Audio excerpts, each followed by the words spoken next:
কইছে 5 কেজি চাল, 5 কেজি ডাউল, 5 কেজি পেঁয়াজ, 5 কেজি তেল, 5 কেজি চিনি এবং 25 কেজি এক বস্তা চাউল। এই কথা কয়া প্রতি মাসে দিব 15,000 টাকা করে আনছে।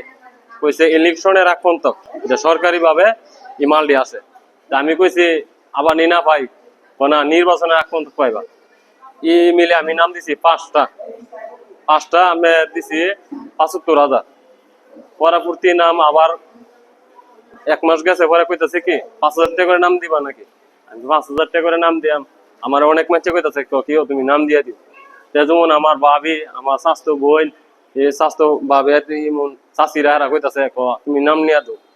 পরে আমারে আবার নাম দিছি 5,000 টাকা করে 25টা দেওয়ার পরে এই 5,000 টাকা করে দিছি কোনো মালই পাইছি না। টাকা নিতে প্রায় 3 কোটি টাকা নেওয়ার পরে তারপর কি করছে, টাকা দেওয়ার পরে মাল হতো না, টাকা হতো না।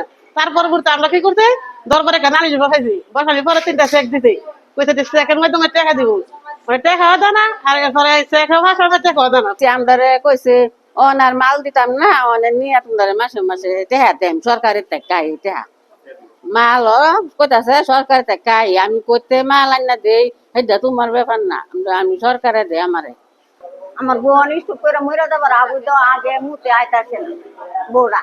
আমরা গরিবিতে মনে করেন 3 হরিব মিলা 7 লাখ টাকা আমরা গেছিলাম, টাকা সব মিলাই 7 লাখ টাকা দিচ্ছি এ মিলে নাম দিয়া।